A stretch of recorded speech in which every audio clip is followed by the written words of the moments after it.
میرا دل کرتا ہے کہ میں یہ حدیث نہ لوگوں کی روحوں تک اتار دوں۔ حضور فرماتے ہیں میں نے جس کے سامنے دین پیش کیا اس نے دلیل مانگی، وہ بھی کوئی اپنا ہے جو اپنوں سے دلیلیں مانگے، وضاحتیں مانگے، یہ کیسے تھا تو وہ کیسے تھا، تو یہ چیز کدھر سے آئی تو وہ کدھر گئی۔ آپ اپنوں سے دلیلیں مانگ رہے ہیں، آپ اپنوں سے اپنوں کو کٹاروں میں کھڑا کیا۔ حضور یہ نہیں فرماتے کہ دلیل تھی کوئی نہیں، فرمایا جس نے مانگی میں نے دی دلیل، اور لوگ دلیل دیکھ کے مسلمان ہوئے۔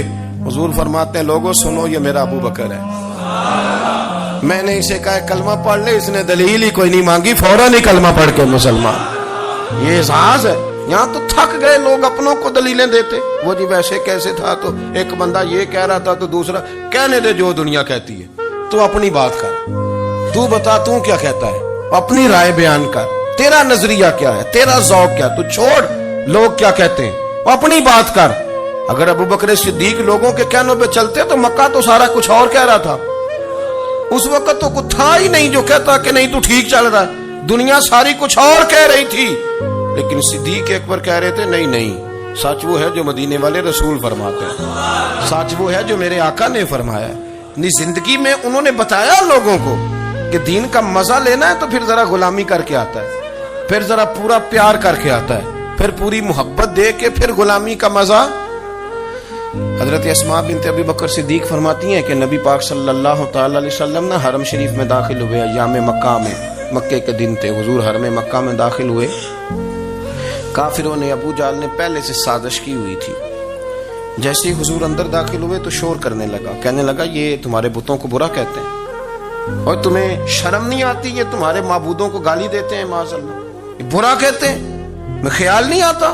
لوگوں کو اشتعال دینے لگا، لوگ مختلف جگہوں سے اکٹھے ہو کے حضور کے گرد جمع ہو گئے۔ آپ نے کہا ہے کہ بت جھوٹے، حضور فرمانے لگے کہا ہے۔ آپ نے کہا ہے کہ یہ کچھ نہیں کر سکتے، فرمایا کہا ہے۔ آپ نے کہا ہے یہ کوئی نفع نقصان نہیں دیتے، حضور فرمانے لگے کہا ہے۔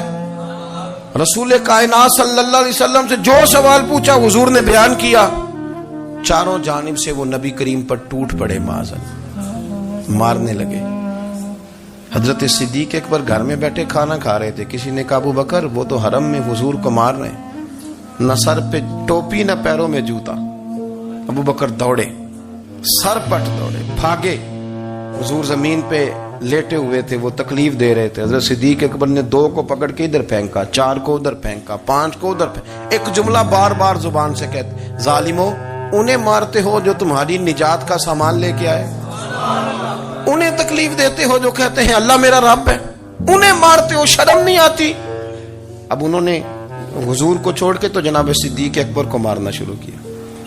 حضرت صدیق اکبر، عقبہ بن ابی معیط، عتبہ عتیبہ ان کے ہاتھوں میں جوتے تھے۔ آج کل جوتے وہ نہیں ہوتے جو اس زمانے میں تھے، جوتا ہوتا تھا لکڑی کا، کھڑاؤں کہتے تھے، وہ جوتے پکڑ لیے اور جناب صدیق اکبر کے سر پہ مارنے شروع کیے۔ سر پہ جوتے لگ رہے ہیں، لگتے جا رہے ہیں، خون بہتا جا رہا ہے۔ حضرت صدیق اکبر نے بازو کھولے ہوئے بے ہوش ہو کے گرے۔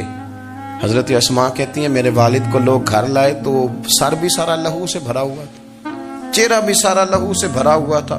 عشق تے اگ دوویں ایک برابر، عشق تے اگ دوویں، عشق تے اگ دوویں ایک برابر، پر عشق دا سیک ودھیرا، اگ تے ساڑے ککھ تے کانے، عشق ساڑے تن میرا، اگ دا دارو می تے پانی، کوئی دسے ہاں پلا عشق دا دارو کیڑا، سجنا اتھے کچھ نہیں بچتا جتھے عشق ہوراں دا ڈیرا۔